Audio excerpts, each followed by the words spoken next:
Bueno, ahora vamos a hacer un repaso entonces del ejemplo que estuvimos viendo para tener algunas pistas de cómo resolver el ejercicio número 7 del trabajo práctico número 4 y algún otro ejercicio también pueden llegar a sacar algunas ideas de este ejercicio en general. Entonces teníamos los datos de entrada que eran 60 notas. De esto íbamos a obtener que tener un vector que contenga las notas superiores igual a 6 y las notas inferiores a 6. Y después íbamos a tener que informar cuál era el promedio de las notas mayores o igual a 6 y cuál era el promedio de las notas menores a 6. En la primera parte del video lo que vimos fue cómo definíamos nuestro programa principal, dijimos la importancia de tener una constante para definir las filas y en caso de la matriz las columnas para que de esa manera nos olvidemos en caso que tengamos que modificar nuestro programa o adaptar a otro usuario que tenga otra realidad diferente. Por ejemplo, por lo general no es lo mismo la cantidad de alumnos que pueda haber en una institución pública como en una institución privada. Entonces, con este número acá, tranquilamente lo podemos manejar y adaptarlo en cada una de las realidades. Creamos el tipo vector, definimos las variables que íbamos a necesitar, cargamos, inicializamos acá el vector, luego le pedimos al usuario que me ingrese las notas. Después llamamos, ¿sí? Llamamos al procedimiento clasificación-nota, le pasamos los parámetros. Acá definimos nuestro procedimiento, esta es la parte del encabezado, definimos cuáles eran los parámetros de entrada, cuáles eran los parámetros de entrada y salida.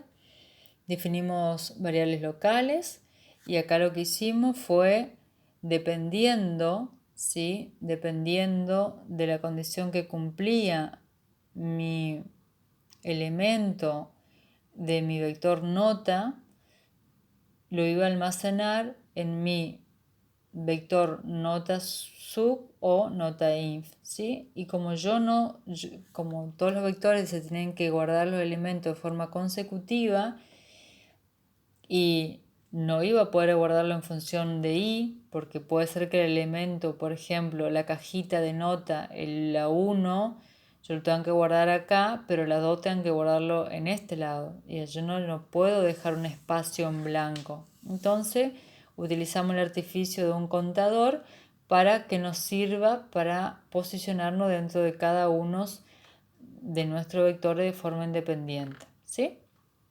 Cuando finalizamos nuestro procedimiento, en la parte 3 vimos cómo imprimir nuestro vector, ¿sí? Con las notas superiores o iguales a 6. Hicimos el recorrido e imprimimos lo que estaba en nuestro vector y acá pusimos como límite superior el contador donde fuimos contabilizando la cantidad de elementos de nuestro vector notsub. Luego llamamos a una función que nos dijo que el promedio de las notas superiores o iguales a 6 son, y ahí llamamos a nuestra función sub. En la parte 4, entonces definimos nuestra función promSub, donde le pasamos los parámetros de entrada, de salida, ¿sí? Inicializamos las variables. Acá lo que hicimos fue sumar, ¿sí? En un acumulador fuimos sumando cada uno de los elementos. Fíjense que la suma es igual que las variables simples que veníamos trabajando. Lo único, como siempre les digo, que cuando nosotros trabajamos con un vector o con una matriz, tenemos que indicar el nombre del vector o de la matriz seguido de la posición. En el caso del vector, como tiene una única dimensión, voy a tener un único índice, y en el caso de la matriz voy a tener dos índices, ¿sí? Y si tengo una estructura de datos estática tridimensional, van a ser tres índices, ¿ok? Y así sucesivamente. Un índice para cada dimensión. Finalizamos, sacamos el promedio, que el promedio sacamos la suma de las cantidades dividido las cantidades, ¿sí? La suma la obtuvimos acá y ese ya lo habíamos tenido cuando fuimos cargando el vector cuando íbamos haciendo las comparaciones de las notas, y le devolvemos con la palabra reservada devolver a la función, en donde fue llamada nuestra función, le devolvemos el valor de nuestro promedio. Entonces ahí cuando devolvemos el promedio, lo que nos va a imprimir acá en esta parte donde nosotros estamos llamando la función, vamos a imprimir el valor de nuestro promedio que sacamos en esa función. Recuerde que las funciones solamente nos devuelve un único valor. Yo no puedo imprimir, no puedo hacer nada en una función, solamente calculo algún dato y devuelvo un único valor, a diferencia de un procedimiento que yo puedo imprimir y mostrar resultados. Acá se me pasó por alto decirle, yo puse coma, comilla, comilla, esto me va a dejar un espacio en blanco entre lo que yo imprimí acá y lo que estoy imprimiendo el resultado del promedio. Y para finalizar, bueno, en la quinta y última parte vimos cómo íbamos a imprimir las notas inferiores a 6 y lo que hicimos es acá poner de i que va en 1 hasta mi contador de notas inferiores, imprimí mi vector donde fui almacenando las notas inferiores y luego llamé también a una función y puse su promedio es prominf y le pasé 2 parámetros a diferencia del anterior que le pasé 3 parámetros porque uno era de salida, le pasé notinf y noti.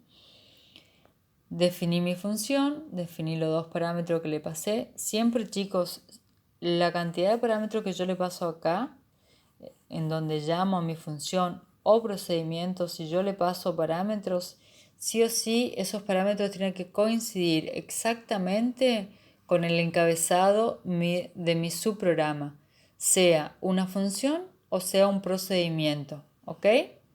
Recuerden que un subprograma puede ser de tipo procedimiento o de un tipo función, ¿sí? Entonces, siempre si yo acá tengo 2 parámetros, en mi cabecera también tengo que tener 2 parámetros. Si acá tengo 3, acá tengo 3, ¿ok? Y exactamente el mismo nombre. Si tiene una S, si no tiene, no tiene, pero igual. Después definimos variables locales, que son las que funcionan dentro de mi subprograma, en este caso una función. Inicializamos las variables locales y realizamos la suma recorriendo nuestro vector notinf y que va desde 1 hasta ni. Fuimos sumando en nuestro acumulador sumi y acá devolvimos de una forma diferente el valor de nuestra función. Pusimos devolver. Siempre la función para devolver un resultado sí o sí tiene que estar esta palabra reservada. Y ahí pusimos la suma de las notas inferiores dividido la cantidad de las notas inferiores y fin función. Y eso va a venir acá, va a imprimir eso y va a finalizar nuestro algoritmo. Bueno, chicos, espero que les haya resultado útil esto y cualquier duda pueden mandarme mensajitos y hacemos algún otro tutorial.